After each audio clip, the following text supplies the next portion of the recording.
कौन है भारत का नागरिक?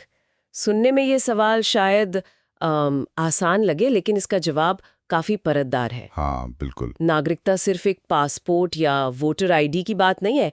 ये तो किसी व्यक्ति और उसके देश के बीच के गहरे रिश्ते की कहानी है। सही कहा। आज हमारे पास भारतीय नागरिकता पर कुछ नोट्स हैं। इनमें संविधान से लेकर मतलब हाल के कानूनों तक का जिक्र है। तो आज कोशिश रहेगी कि इन स्रोतों के जरिए भारतीय नागरिकता के इस पूरे ताने बाने को आसान भाषा में समझा जाए। बिल्कुल कोशिश करते हैं। तो आइए इस विषय की तह तक चलते हैं। बिल्कुल। तो देखिए, भारतीय नागरिकता की जो नींव है वो हमारे संविधान के भाग 2 में रखी गई है। भाग 2 में? हाँ, जिसमें अनुच्छेद 5 से लेकर 11 तक शामिल हैं। और एक खास बात यह है कि भारत में एकल नागरिकता की व्यवस्था है। एकल नागरिकता? हाँ, मतलब एक भारतीय नागरिक सिर्फ भारत का ही नागरिक हो सकता है, किसी और देश का नहीं, एक ही समय पर। अच्छा। ये विचार हमने ब्रिटेन से अपनाया था। ओके, तो शुरुआत वहीं से करते हैं जहां से ये सब शुरू हुआ, संविधान से। अनुच्छेद 5 क्या कहता है?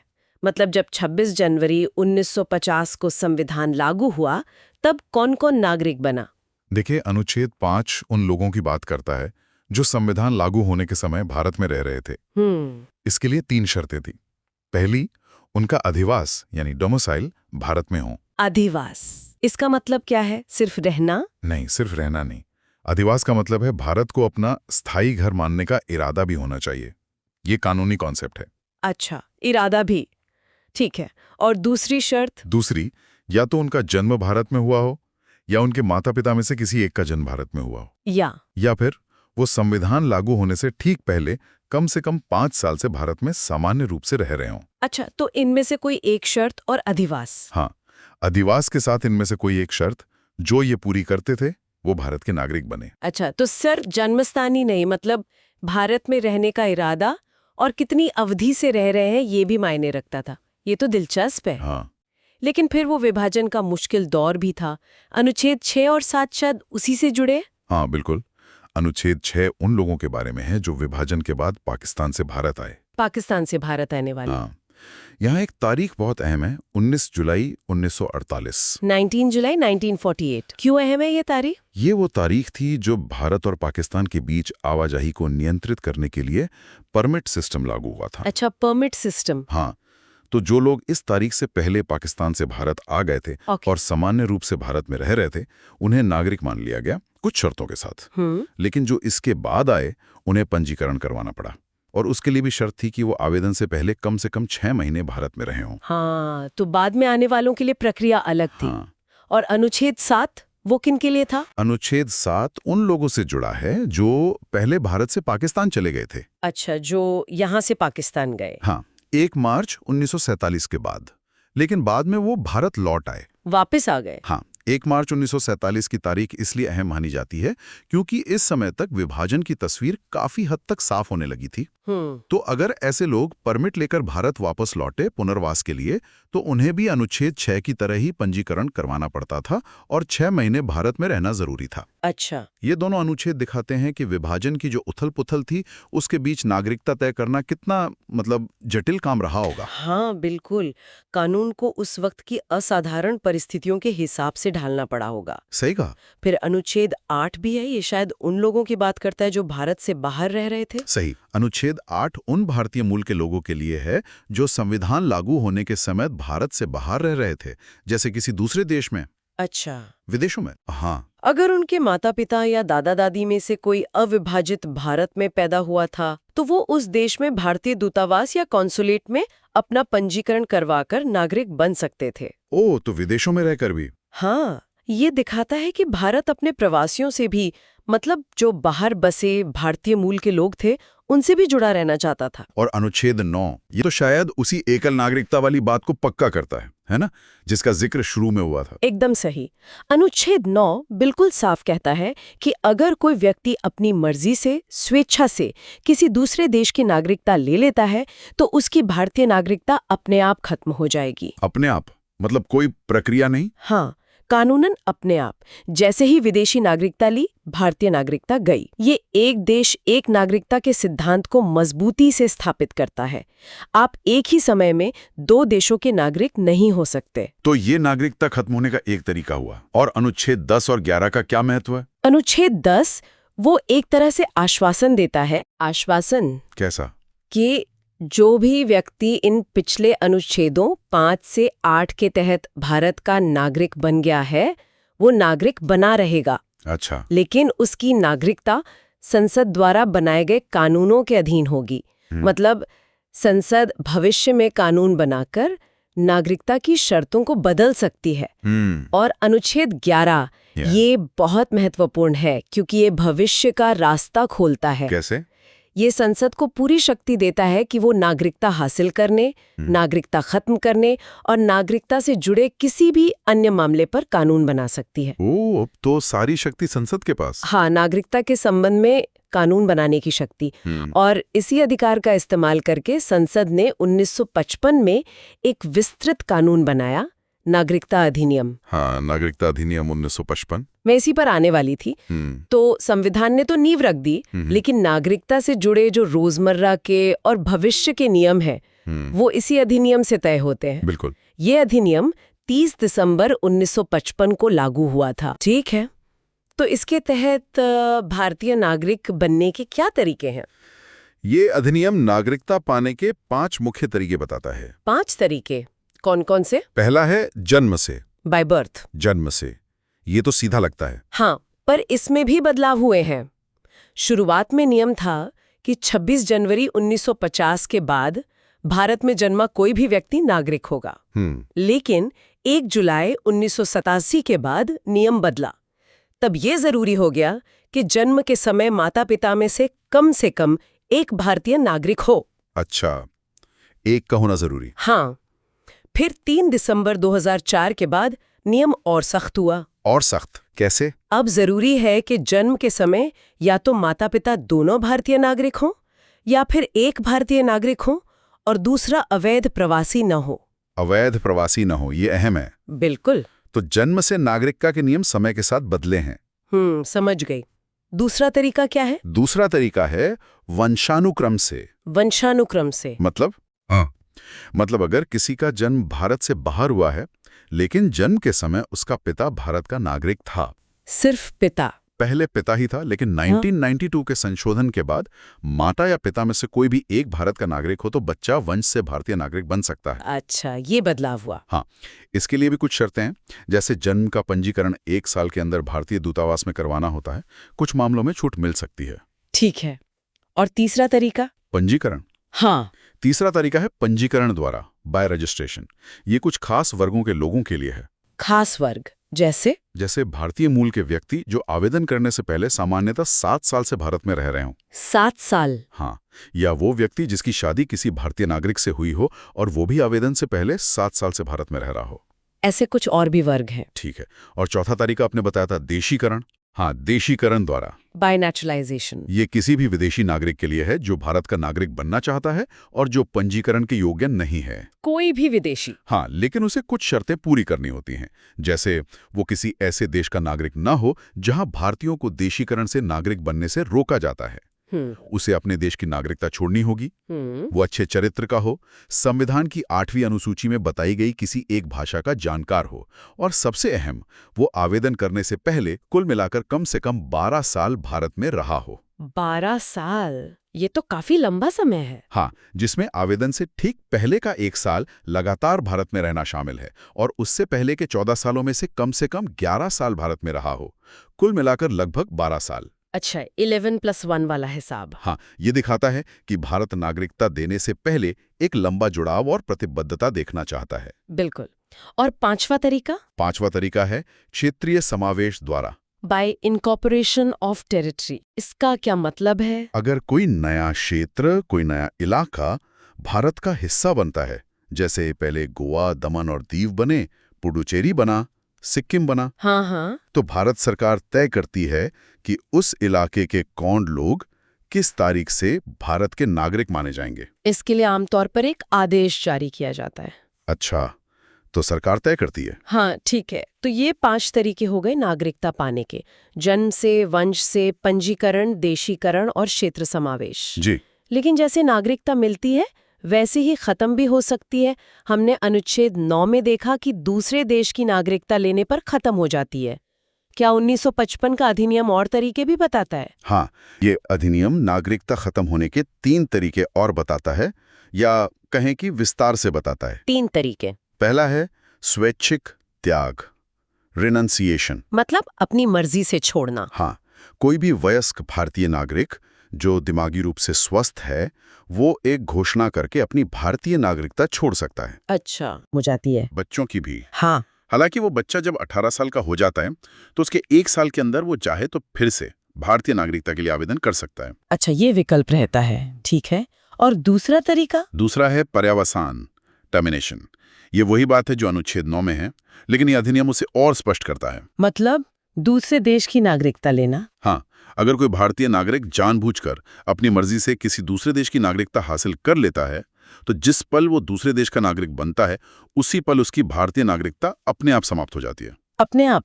फिर से वही बात? हाँ, सरकार को कुछ अलग से करने की जरूरत नहीं पड़ती। ये एकल नागरिकता का सीधा नतीजा है। ये ध्यान रखने वाली बात है। और तीसरा तरीका आपने बताया, वंचित किया जाना, डेप्रिवेशन। इसका क्या मतलब है? क्या सरकार किसी की नागरिकता छीन सकती है? हाँ, ये तीसरा तरीका सरकार को कुछ खास और गंभीर मामलों में नागरिकता वापस लेने का अधिकार देता है। इसे अनिवार्य समाप्ति भी कह सकते हैं। लेकिन ये किन पर लागू होता है? क्या जन्म से मिले नागरिक पर भी? नहीं, ये सिर्फ उन लोगों पर लागू होता है जिन्हें नागरिकता पंजीकरण या देशीकरण से मिली हो। जन्म या वंश से मिली नागरिकता सामान्यतः इस तरह नहीं छीनी जा सकती। अच्छा, सिर्फ रजिस्ट्रेशन या नेचुरलाइजेशन वालों पर। और आधार क्या होते हैं? इसके कई आधार हैं, जैसे अगर नागरिकता धोखाधड़ी, झूठे दावे या कोई अहम बात छिपाकर हासिल की गई हो। फ्रॉड। हाँ, या अगर व्यक्ति ने भारतीय संविधान के प्रति अनादर या निष्ठाहीनता दिखाई हो। संविधान का अनादर। या फिर अगर युद्ध के समय उसने दुश्मन देश के साथ गैर कानूनी रूप से कोई व्यापार या संपर्क रखा हो या उसकी मदद की हो। ये तो गंभीर आरोप है। बिल्कुल। एक और आधार है कि अगर पंजीकरण या देशीकरण के 5 साल के अंदर ही उसे किसी देश में 2 साल या उससे ज्यादा की कैद की सजा हो गई हो। 5 साल के अंदर? हाँ, और एक और वजह हो सकती है, अगर वो व्यक्ति सामान्य रूप से बिना किसी खास वजह के लगातार 7 साल से भारत से बाहर रह रहा हो। 7 साल से बाहर? हाँ, तो ये एक सख्त कदम है और इसे हल्के में नहीं लिया जाता। पूरी प्रक्रिया होती है, जांच होती है। तो मतलब नागरिकता कोई ऐसी स्थायी गारंटी नहीं है। अगर वो रजिस्ट्रेशन या नेचुरलाइजेशन से मिली है तो कुछ शर्तों के उल्लंघन पर वापस भी ली जा सकती है, ये जानना अहम है। बिल्कुल। नोट्स में ये भी लिखा है कि इस 1955 के कानून में वक्त के साथ कई बार बदलाव भी हुए हैं। हाँ, बिल्कुल। जैसे हमने जन्म से नागरिकता के नियम में देखा, समय के साथ बदलाव हुए हैं। नोट्स के मुताबिक इस अधिनियम में कम से कम 6 बार महत्वपूर्ण संशोधन किए गए हैं। 6 बार? हाँ। कब कब? 1986, हाँ। 1992, 2003, 2005, 2015 और 2019 में। इतने सारे संशोधन? ये दिखाता है कि नागरिकता का कानून कोई पत्थर की लकीर नहीं है। ये देश की बदलती जरूरतों, सामाजिक राजनीतिक परिस्थितियों, अंतर्राष्ट्रीय संबंधों और माइग्रेशन पैटर्न के हिसाब से विकसित होता रहा है। हर संशोधन अपने साथ शायद नई बहसें और विचार भी लेकर आया होगा। निश्चित रूप से। और इन्हीं में से जो 2019 का संशोधन था, यानी नागरिकता संशोधन अधिनियम 2019, जिसे CAA कहते हैं, वो तो काफी सुर्खियों में रहा था। इसने 1955 के कानून में क्या खास बदलाव किया? हाँ, CAA 2019 ने 1955 के अधिनियम में एक अहम बदलाव किया। ये खासकर देशीकरण यानी नेचुरलाइजेशन के जरिए नागरिकता पाने की प्रक्रिया से जुड़ा है, वो भी कुछ खास समूहों के लिए। अच्छा, क्या है इसके मुख्य बिंदु हमारे स्रोतों के अनुसार? हमारे स्रोत नोट्स के अनुसार इसके मुख्य बिंदु इस तरह हैं। पहला, ये कानून 3 पड़ोसी देशों पर केंद्रित है, बांग्लादेश, अफगानिस्तान और पाकिस्तान। ठीक है, 3 देश। दूसरा, ये उन देशों के 6 अल्पसंख्यक समुदायों के लोगों पर लागू होता है, हिंदू, सिख, बौद्ध, जैन, पारसी और ईसाई। 6 समुदाय। तीसरा, शर्त यह है कि ये लोग धार्मिक उत्पीड़न की वजह से या उसके डर से भारत आए हों और 31 दिसंबर 2014 को या उससे पहले भारत आ चुके हों। 31 दिसंबर 2014 की कट ऑफ डेट। हाँ, और चौथा, इस कानून ने इन 6 समुदायों के लोगों के लिए, जो इन 3 देशों से इस कट ऑफ डेट तक आ गए थे, उनके लिए देशीकरण द्वारा नागरिकता पाने की एक शर्त को आसान कर दिया। कौन सी शर्त, वो 12 साल वाली? हाँ, पहले देशीकरण के लिए सामान्यतः 11 साल भारत में रहना अनिवार्य था, कुल 12 साल की अवधि में। इस संशोधन ने इन विशिष्ट समूहों के लिए इस अवधि को घटाकर 5 साल कर दिया, मतलब कुल 6 साल की अवधि में नागरिकता के योग्य। अच्छा, 11 साल से घटाकर 5 साल कर दिया इन खास समूहों के लिए। जी, यहाँ ये साफ करना जरूरी है कि हम सिर्फ वही जानकारी दे रहे हैं जो हमारे स्रोत नोट्स में है। हमारा उद्देश्य किसी भी दृष्टिकोण का समर्थन या विरोध करना नहीं है, बल्कि केवल तथ्यों को जैसा वो दिए गए हैं प्रस्तुत करना है। बिल्कुल, तथ्यों को समझना ही यहाँ मकसद है। किसी भी कानून के अलग अलग पहलू और व्याख्याएं हो सकती हैं, लेकिन अभी हम सिर्फ स्रोत पर आधारित जानकारी देख रहे हैं। सही। अच्छा, नागरिकता से जुड़ा एक और कॉन्सेप्ट है जिसका जिक्र नोट्स में है, प्रवासी भारतीय नागरिकता यानी OCI कार्ड। ये क्या चीज है? क्या ये दोहरी नागरिकता जैसा कुछ है? नहीं, ये एक आम गलतफहमी है। OCI यानी ओवरसीज सिटीजनशिप ऑफ इंडिया, ये दोहरी नागरिकता बिल्कुल नहीं है। तो फिर क्या है ये? इसे 2005 में शुरू किया गया था। ये एक तरह का विशेष दर्जा है जो भारतीय मूल के कुछ विदेशी नागरिकों को दिया जाता है। मतलब वो लोग जो पहले भारत के नागरिक थे, या जिनके माता पिता या दादा दादी भारत के नागरिक थे, या संविधान लागू होने के समय नागरिक बनने योग्य थे। अच्छा, भारतीय मूल के विदेशी नागरिक। हाँ, जिनके पास OCI कार्ड होता है, उन्हें कुछ खास फायदे मिलते हैं, जैसे वे बिना वीजा के भारत आ जा सकते हैं। लाइफ लॉन्ग वीजा जैसा? हाँ, कह सकते हैं। वो यहाँ अनिश्चित काल तक रह सकते हैं, यहाँ काम भी कर सकते हैं। कुछ क्षेत्रों को छोड़कर उन्हें कई आर्थिक, वित्तीय और शिक्षा से जुड़े फायदे मिलते हैं, लगभग वैसे ही जैसे NRI यानी अनिवासी भारतीयों को मिलते हैं। तो फायदे तो काफी हैं, लेकिन क्या उन्हें सारे अधिकार मिल जाते हैं जो एक भारतीय नागरिक को मिलते हैं, जैसे वोट डालने का अधिकार? नहीं, यही मुख्य फर्क है। OCI कार्ड धारक भारत के नागरिक नहीं माने जाते। नागरिक नहीं होते? नहीं, इसीलिए उन्हें कोई राजनीतिक अधिकार नहीं मिलते। वो भारत में वोट नहीं डाल सकते, कोई चुनाव नहीं लड़ सकते, और राष्ट्रपति, उपराष्ट्रपति, जज जैसे संवैधानिक पद धारण नहीं कर सकते। सरकारी नौकरियां भी सामान्यतः नहीं पा सकते। खेती की जमीन खरीदने का भी शायद जिक्र था। हाँ, वो कृषि भूमि नहीं खरीद सकते। तो संक्षेप में ये एक तरह से भारत सरकार का तरीका है अपने वैश्विक डायस्पोरा, मतलब विदेशों में बसे भारतीय मूल के लोगों को भारत से जोड़े रखने का, उन्हें कुछ सहूलियतें देने का। लेकिन ये पूर्ण नागरिकता नहीं है, ये एकल नागरिकता के सिद्धांत को बनाए रखता है। समझ गए। तो ये एक तरह का ब्रिज है, नागरिकता नहीं। नोट्स में एक और तारीख का जिक्र है, 11 मार्च 2021 से नागरिकता संशोधन पूरे देश में प्रभावी। क्या इसका कोई खास मतलब है? स्रोत में ये जानकारी थोड़ी संक्षिप्त है, बिना पूरे संदर्भ के कहना मुश्किल है, लेकिन संभवतः ये CAA 2019 को लागू करने के लिए जो नियम बनाए गए थे, उन्हें अधिसूचित नोटिफाई करने की तारीख हो सकती है। नियमों की अधिसूचना? हाँ, अक्सर कानून पास होने के बाद उसे लागू करने के लिए नियम बनाने पड़ते हैं और फिर उन्हें नोटिफाई किया जाता है। शायद ये उस अधिसूचना की तारीख है जिसके बाद वो नियम या कानून पूरे देश में प्रभावी रूप से लागू हो पाया। ये दिखाता है कि कानून बनने और उसके जमीनी स्तर पर लागू होने के बीच और भी प्रक्रियाएं होती हैं और तारीखें महत्वपूर्ण हो जाती हैं। ये हो सकता है। तो अगर हम आज की पूरी चर्चा को समेटें, एक क्विक रिकैप करें। हाँ, तो हमने देखा कि भारतीय नागरिकता की कहानी संविधान के भाग 2 से शुरू होती है, अनुच्छेद 5 से 11 तक। एकल नागरिकता का सिद्धांत बहुत अहम है। बिल्कुल। फिर 1955 का नागरिकता अधिनियम आया, जिसने नागरिकता पाने के 5 तरीके बताए: जन्म, वंश, पंजीकरण, देशीकरण और क्षेत्र समावेश। सही। और नागरिकता खोने के भी 3 तरीके बताए: स्वैच्छिक त्याग, पर्यावसान यानी दूसरे देश की नागरिकता लेना, और वंचित किया जाना। जी। हमने ये भी देखा कि ये कानून स्थिर नहीं है। इसमें समय समय पर कम से कम 6 बार संशोधन हुए हैं। CAA 2019 इसी का एक महत्वपूर्ण उदाहरण है, जिसके मुख्य प्रावधान हमने स्रोतों के आधार पर समझे। और आखिर में हमने OCI को समझा, जो नागरिकता नहीं है पर भारतीय मूल के लोगों को भारत से जोड़े रखने का एक विशेष दर्जा है। बिल्कुल सही सारांश है। ये पूरी तस्वीर दिखाती है कि कौन भारतीय है। ये सवाल जितना व्यक्तिगत लगता है, उतना ही कानूनी और अहम राजनीतिक भी है। हाँ। नागरिकता की परिभाषा समय और परिस्थितियों के साथ बदलती रही है। संविधान निर्माताओं ने जो आधारशिला रखी, संसद ने उस पर जरूरत के हिसाब से इमारत खड़ी की है, जिसमें लगातार मरम्मत और बदलाव भी होते रहे हैं। ये सोचना वाकई दिलचस्प है कि भविष्य में नागरिकता का विचार कैसे बदलेगा, खासकर अब जब दुनिया इतनी ज्यादा कनेक्टेड है, लोग इतनी आसानी से एक देश से दूसरे देश जाते हैं, काम करते हैं, रहते हैं। हाँ, ये एक बड़ा सवाल है जिसका कोई आसान जवाब नहीं है। क्या भविष्य में हम नागरिकता को राष्ट्रीय सीमाओं से परे किसी और रूप में देखेंगे? डिजिटल नागरिकता या वैश्विक नागरिकता जैसी अवधारणाएं अभी भले दूर की कौड़ी लगे, लेकिन चर्चा तो होती है। या फिर क्या भारत जैसी एकल नागरिकता प्रणाली और OCI जैसी योजनाओं के बीच का जो संतुलन है, वही आगे का रास्ता दिखाएगा, जहां देश अपनी संप्रभुता और पहचान बनाए रखते हुए भी अपने वैश्विक समुदाय से जुड़ने के नए लचीले तरीके अपनाते रहेंगे? ये कुछ ऐसे पहलू हैं जिन पर आगे भी विचार किया जा सकता है।